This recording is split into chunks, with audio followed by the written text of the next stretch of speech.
Hi hello ನಮಸ್ತೆ ವೀಕ್ಷಕರೇ, ಎಲ್ಲ ಚೆನ್ನಾಗಿದೆ ಚಾನಲ್ಗೆ ಸ್ವಾಗತ. ನಾನಿವತ್ತು ತುಂಬಾ ಸುಲಭವಾಗಿ ಏನು ತರಕಾರಿ ಕಟ್ಟಿಂಗು ಯಾವುದೂ ಇಲ್ದಿರೆ 10 ನಿಮಿಷದಲ್ಲಿ ಮಾಡ್ಕೊಳ್ಬೋದಾದಂಥ ಟೇಸ್ಟಿ ರೈಸ್ ರೆಸಿಪಿನ ತೋರಿಸ್ತಾ ಇದ್ದೀನಿ. ಇದು ಕೊಕೊನಟ್ ರೈಸ್, ಕಾಯಿ ಅನ್ನ, ತೆಂಗಿನಕಾಯಿ ಅನ್ನ. ಇದನ್ನು ತುಂಬಾ ಸುಲಭವಾಗಿ ಹೇಗೆ ಮಾಡೋದು ಅಂತ ನೋಡೋಣ ಬನ್ನಿ. ಮೊದಲಿಗೆ ನಾನಿಲ್ಲಿ ಕೊಯಂಬತ್ತೂರು ಸಣ್ಣ ಅಕ್ಕಿ 1.5 ಲೋಟದಷ್ಟು ತೊಗೊಂಡಿದ್ದೀನಿ. ಇದನ್ನು ಚೆನ್ನಾಗಿ ತೊಳೆದು ಇದಕ್ಕೆ 3.5 ಲೋಟದಷ್ಟು ನೀರನ್ನು ಹಾಕಿ ಒಂದು 10 ನಿಮಿಷ ಬಿಟ್ಟು 2 ವಿಸಲ್ ಬರೋಷ್ಟು ಕೂಗಿಸ್ಕೊಳ್ತೀನಿ. ಅದು ಆರೋಷ್ಟರಲ್ಲಿ ಒಂದು ದೊಡ್ಡ ಪ್ಯಾನ್ಗೆ ನಾನಿಲ್ಲಿ ಸುಮಾರು 3 ಟೇಬಲ್ ಚಮಚದಷ್ಟು ಎಣ್ಣೆನ ಹಾಕ್ಕೊಳ್ತಾ ಇದ್ದೀನಿ. ಹಾಗೆ ಒಂದು 3ರಿಂದ 4 ಚಮಚದಷ್ಟು ತುಪ್ಪನ ಸೇರಿಸ್ತಾ ಇದ್ದೀನಿ. ತುಪ್ಪ ಹಾಕೋದ್ರಿಂದ ಕಾಯಿ ಅನ್ನದಲ್ಲಿ ಟೇಸ್ಟ್ ತುಂಬಾ ಚೆನ್ನಾಗಾಗತ್ತೆ. ನೀವು ಬರೀ ಎಣ್ಣೆನಲ್ಲೂ ಸಹ ಮಾಡ್ಕೊಳ್ಬೋದು, ಬರೀ ತುಪ್ಪದಲ್ಲೂ ಸಹ ಮಾಡ್ಕೊಳ್ಬೋದು. ಈಗ ಎಣ್ಣೆ ತುಪ್ಪ ಕಾದ ನಂತರ 1 ಚಮಚ ಆಗೋಷ್ಟು ಸಾಸಿವೆ, ಹಾಗೆ 1 ಚಮಚ ಆಗೋಷ್ಟು ಜೀರಿಗೆ, ಸುಮಾರು 1-1.5 ಚಮಚದಷ್ಟು ಕಡಲೆಬೇಳೆ, 1-1.5 ಚಮಚದಷ್ಟು ಉದ್ದಿನಬೇಳೆನ ಹಾಕ್ಕೊಳ್ತಾ ಇದ್ದೀನಿ. ಈ ರೈಸ್ ತುಂಬಾ ಕ್ವಿಕ್ಕಾಗಿ ಆಗುತ್ತೆ, ಅಷ್ಟೇ ಟೇಸ್ಟಿಯಾಗಿ ಆಗುತ್ತೆ. ಲಂಚ್ ಬಾಕ್ಸ್ಗೆ, ಡಿನ್ನರ್ಗೆ ಎಲ್ಲದಕ್ಕೂ ಪರ್ಫೆಕ್ಟಾಗಿರುತ್ತೆ. ಇದು ಸ್ವಲ್ಪ ಗೋಲ್ಡನ್ ಬ್ರೌನ್ ಆಗೋಷ್ಟು ಫ್ರೈ ಆಗಲಿ. ನಂತರ ಇದಕ್ಕೆ ಸ್ವಲ್ಪ ಹಿಂಗು, ಹಾಗೆ ಗೋಡಂಬಿ, ಒಂದು 7-8 ಒಣಮೆಣಸಿನ್ಕಾಯಿ, ಕರಿಬೇವಿನ ಸೊಪ್ಪನ್ನು ಹಾಕ್ಕೊಳ್ತಾ ಇದ್ದೀನಿ. ನೀವಿಲ್ಲಿ ಕಡಲೆ ಬೀಜನ ಸಹ ಸೇರಿಸ್ಕೋಬೋದು. ಹಾಗೆ ಖಾರ ಸ್ವಲ್ಪ ಜಾಸ್ತಿ ಬೇಕು ಅಂತ ಅಂದರೆ ಒಂದು 4 ಹಸಿಮೆಣಸಿನ್ಕಾಯಿನ ಸಹ ಇದಕ್ಕೆ ಸೇರಿಸ್ಕೊಳ್ಳಿ ಒಗ್ಗರಣೆಗೆ, ಒಣಮೆಣಸಿನ್ಕಾಯಿ ಜೊತೆ. ತುಂಬಾ ಚೆನ್ನಾಗಾಗತ್ತೆ ಟೇಸ್ಟಿಯಾಗೆ.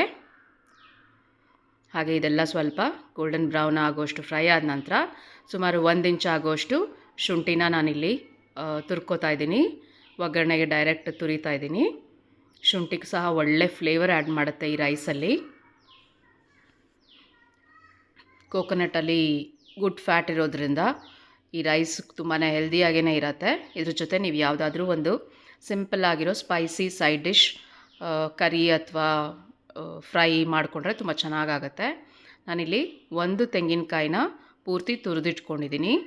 ಇದನ್ನು ಸ್ವಲ್ಪ ಒಂದು 2-3 ನಿಮಿಷದಷ್ಟು ಎಣ್ಣೆಯಲ್ಲಿ ಚೆನ್ನಾಗೆ ಬಾಡಿಸ್ಕೊಳ್ಳೋಣ. ಒಂದು ಒಳ್ಳೆ ಘಮ ಬರುತ್ತೆ ತೆಂಗಿನಕಾಯಿ ರೋಸ್ಟ್ ಆಗ್ತಾ ಇರೋದು.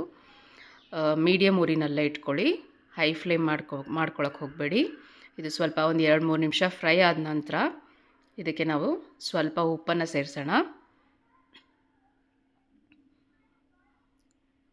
ಇದು ತುಂಬ ಸುಲಭವಾಗತ್ತೆ. ಹಾಗೆ ಲಂಚ್ ಬಾಕ್ಸಲ್ಲಿ ತುಂಬಾ ಚೆನ್ನಾಗಿರುತ್ತೆ ತಿನ್ನೋದಕ್ಕೆ. ನಾವು ಏನೂ ತರಕಾರಿ ಎಲ್ಲ ಕಟ್ ಮಾಡೋ ಮೂಡಲಿಲ್ಲ ಅಥವಾ ತರಕಾರಿ ಮನೇಲಿ ಇಲ್ಲ ಅಂದಾಗ ಇದನ್ನು ಕ್ವಿಕ್ಕಾಗಿ ಮಾಡ್ಕೊಳ್ಬೋದು.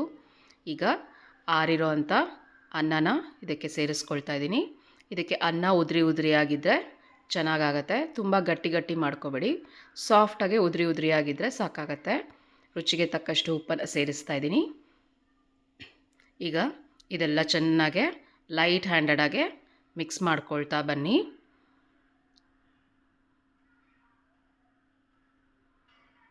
ಈ ವಿಡಿಯೋ ಇಷ್ಟ ಆದಲ್ಲಿ ಲೈಕ್ ಮಾಡಿ, ಶೇರ್ ಮಾಡಿ, ಮತ್ತು ಚಾನಲ್ಗೆ ಸಬ್ಸ್ಕ್ರೈಬ್ ಮಾಡೋದನ್ನು ಮರಿಬೇಡಿ. ಈಗ ಕೊತ್ತಂಬರಿ ಸೊಪ್ಪನ್ನು ಹಾಕ್ಕೊಂಡಿದ್ದೀನಿ. ಈಗ ಒಮ್ಮೆ ಚೆನ್ನಾಗಿ ಮಿಕ್ಸ್ ಮಾಡಿಕೊಂಡು ಸ್ಟವ್ ಆರಿಸ್ಕೊಳ್ಳೋಣ. ಇದು ಮಕ್ಕಳು ಇಷ್ಟಪಟ್ಟು ತಿಂತಾರೆ. ತುಂಬ ಏನೋ ಸ್ಪೈಸಿಯಾಗಿರಲ್ಲ, ಫ್ಲೇವರ್ಫುಲ್ಲಾಗಿರುತ್ತೆ ಕೋಕೋನಟ್ ರೈಸು. ತುಂಬ ಟೇಸ್ಟಿಯಾಗತ್ತೆ. ಕಡೆಯದಾಗಿ ಸ್ಟವ್ ಆರಿಸಿದ್ಮೇಲೆ ಒಂದು ಅರ್ಧದಿಂದ 1 ನಿಂಬೆಹಣ್ಣು ಆಗೋಷ್ಟು ನಿಂಬೆಹಣ್ಣನ್ನು ಹಾಕ್ಕೊಂಡ್ರೆ ನಿಮಗೆ ರುಚಿಯಾಗಿ ಸುಲಭವಾಗಿ ತಿನ್ನೋದಕ್ಕೆ ಕೋಕೋನಟ್ ರೈಸ್ ರೆಡಿ ಆಯಿತು. ನೋಡಿ ಎಷ್ಟು ಚೆನ್ನಾಗಿ ಲೈಟ್ ಆ್ಯಂಡ್ ಫ್ಲಫಿಯಾಗಿದೆ, ಅಷ್ಟೇ ಡೆಲಿಷಿಯಸ್ ಆಗಿದೆ. ಒಳ್ಳೆ ಘಮ ಬರ್ತಾ ಇರುತ್ತೆ ಕೋಕೋನಟ್ ರೈಸ್ ಮಾಡುವಾಗ. ಇದೇ ರೀತಿ ಮತ್ತಷ್ಟು ವಿಡಿಯೋನು ನಾವು ನಮ್ಮ ಚಾನಲ್ನಲ್ಲಿ ಪೋಸ್ಟ್ ಮಾಡ್ತಾ ಇರ್ತೀವಿ. ಚಾನಲನ್ನು ಫಾಲೋ ಮಾಡಿ, ಲೈಕ್ ಮಾಡಿ, ಶೇರ್ ಮಾಡಿ. ಖುಷಿಯಾಗಿರಿ.